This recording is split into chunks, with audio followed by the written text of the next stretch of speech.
सुरभि, ये बात मान के चलिए कि ईरान एक पहला मुद्दा है, दूसरा निश्चित रूप से यूक्रेन का मुद्दा भी दोनों का है। पहली बात कि दोनों के बहुत क्लियर कट अंडरस्टैंडिंग है, पुतिन की और शी जिनपिंग की, कि हम आपके इंटरनल अफेयर में हम कोई भी कुछ भी करते हैं अपने देश में, आपको कोई किसी को कोई ऐतराज नहीं है। पहली बात। दूसरी बात कि दोनों के अपने वो दोनों ट्रांजैक्शनल है अपने रिलेशंस में, ये कोई अलाइज नहीं है लेकिन स्ट्रेटेजिक पार्टनरशिप, और उसमें स्ट्रेटेजिक पार्टनरशिप में साफ साफ है कि ईरान में उन दोनों का इंटरेस्ट है।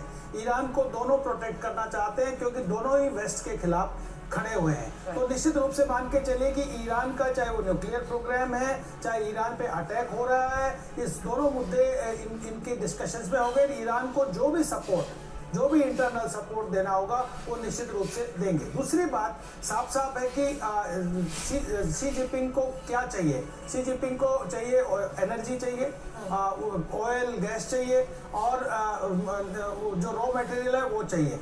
पुतिन को क्या चाहिए? पुतिन को मैन्युफैक्चरिंग जो उनका गुड्स है वो पूरा का पूरा चाहिए, और दूसरा जो टेक्नोलॉजी है, डिफेंस टेक्नोलॉजी जो 90% आज सप्लाई करता है रशिया को, वो टेक्नोलॉजी ट्रांसफर चाहिए। तो निश्चित इनके बिल्कुल क्लियर कट फंडा है, और ये एक तरीके से जो तीनों स्टेट है, ईरान है, चीन है और रशिया है, तीनों एक ही माइंडसेट के साथ में एंटी वेस्ट एक प्रमाइस तैयार करके और ये लड़ाई को आगे बढ़ाना चाहते हैं, अपने इंटरेस्ट को प्रोटेक्ट करना चाहते हैं। तो साफ साफ है कि ये हमें जो ट्रंप का वापस होना है कि हम अभी वॉर नहीं कर रहे हैं, ये भी निश्चित रूप से इस बायलैटरल जो ठीक बात है संजय जी, आपने जिसका जिक्र किया वो बहुत इंपॉर्टेंट